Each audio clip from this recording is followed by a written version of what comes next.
This semester, we're going to be introducing ourselves to cultural anthropology. However, anthropology is actually made up of 4 subdisciplines. Dr. C is a 4-field anthropologist. In other words, she believes in the value of understanding all 4 disciplines and working them together into one anthropological understanding of the human experience. So in order to understand the 4-field approach, you have to understand the 4 fields. So let's begin there. Each of the 4 subfields of anthropology helps us to understand a different aspect of the human experience. I'm going to break down each one of these more directly so that it's clearer for you. First, biological anthropology. Biological anthropology is focused on understanding the human body. This includes everything from understanding the evolution of the human body from our last common ancestor with our other primate relatives to understanding forensics, osteology, etc. So biological anthropology is most closely tied to other hard sciences like biology, zoology, evolutionary genetics, etc. One of my favorite subdisciplines of biological anthropology is paleoanthropology.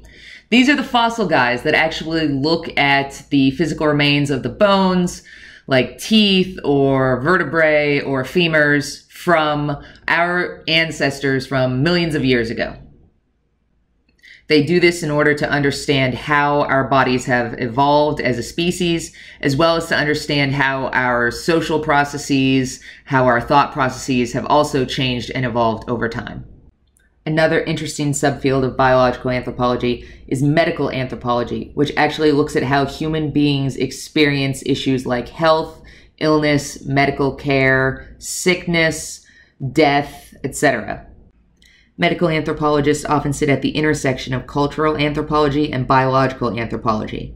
So right now, a lot of medical anthropologists are very involved in the process of understanding what cultural and medical changes are occurring thanks to the pandemic.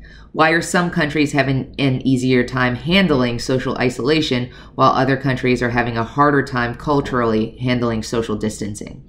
So these kind of questions are important both from a cultural perspective, but also from a biological perspective because they directly relate to the sharing of disease.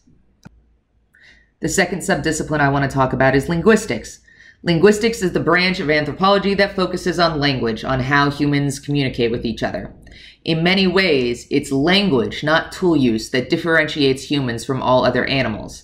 And so linguistic anthropologists actually look at the processes of languages. How do languages develop? How do languages evolve over time? How do languages relate to culture and ritual and religion and textbooks and politics and all other forms of the human experience? Probably my favorite subfield of linguistics is historical linguistics, which focuses on the historical evolution of languages and language families. Historical linguists also focus on preserving indigenous languages or languages which are disappearing, which is important for maintaining a complete historical record of the human experience. Next up, we have archaeology, and that's that Indiana Jones shit. Archaeology is the study of previous remains from previous societies. So this is digging in the ground and finding artifacts. That's archaeology. But archaeology is a lot more than that. It's not just treasure hunting. In other words, it's Indiana Jones, but it's not just Indiana Jones. It's not just about putting artifacts into a museum. It's about unpacking the ways that people lived in previous time periods. It's about understanding the culture and the motivation, the religion, the politics, all of that stuff that's wound up into culture, understanding it about peoples who are already gone, peoples whose time has passed. And archaeology is fascinating as hell, y'all. I do not know how there are people that do not find archaeology interesting, okay? There are so many different ancient societies around the world, and we don't even have to necessarily be talking about ancient societies. Like, I have friends who do archaeology on colonial Haiti. Like, we're talking about societies that are no longer around. So you can be an archaeologist that works on Dickensian London. It doesn't have to be ancient peoples.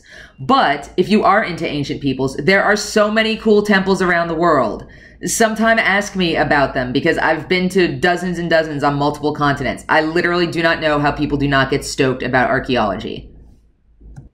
Okay, and if that wasn't a commercial for archaeology, let me tell you about my actual favorite subdiscipline of anthropology, which is cultural anthropology. If archaeology studies the material remains of people whose lives are past, cultural anthropology focuses on the material and the ideas and the stories and the experiences of people who are living right now. So as a cultural anthropologist, I want to understand the experiences of people who are contemporaneous with me, just from a different place. And the easiest way for me to understand that is to actually go to that place and live with those people, interview them, participate in their lives, and all of the other techniques and practices that we anthropologists do. In order to understand their experience, I actually have to go and experience it for myself. So while archaeology is exciting because it gets to tell us about the past, sociocultural anthropology is even more exciting because it gets to tell us about the right now. It gets to open our eyes to the world that we live in a new way. It gets to show us just how big the human experience is right in this world that we're living right in this moment. And as I described, cultural anthropologists do this through the process of ethnography, participant observation, interviews, going through archives, doing media analysis. All of this is the ethnographic or fieldwork aspect of sociocultural anthropology. This is the methodology and the tools that we use in order to understand those lived experiences that people go through today. So these are the four fields of anthropology: biological, linguistic, archaeological, and sociocultural. But as you've already started to figure out, there's a lot of overlap. Like, medical anthropology really requires us to understand both biological anthropology and cultural anthropology. And language is always ensconced in culture, so linguistic anthropologists always have to take into certain consideration the cultural context of the languages that they study. Or let me give you another example from my research. Last year, I went down to Mexico City, the capital of Mexico, in order to witness Dia de los Muertos celebrations. As a cultural anthropologist who focuses on religion, I was super interested in the rituals, the foods that they ate, the prayers that they would pray, the ways that churches and streets would be decorated, the parades that they would have. Like, I was really interested in the way that it was going to be practiced right now in Mexico City.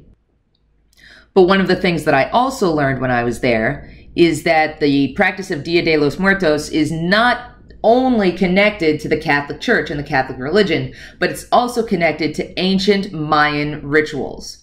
And so I had to learn more about the archaeological past of the Mayans, as well as look at current Mayan culture, and that included the Mayan language as it was used in Mexico City today. And of course, this is an entire holiday celebrating death, celebrating man's acceptance of death, celebrating our understanding of our physical departure from this planet. And so there is a certain degree of medical anthropology and biological anthropology. Plus, you got to tie in all the skull imagery, which is really interesting from a biological anthropology standpoint. To be completely honest, I could keep going on about this for hours, but there are so many different layers just in one religious holiday. And you can't just understand all of these layers if you look at it only from the sociocultural perspective. You also have to bring in linguistics and archaeology and biology. And so that's why I feel that it's really important to understand all four of the subdisciplines of anthropology if you really want to get to the heart of cultural anthropology. Okay, enough with the lecture.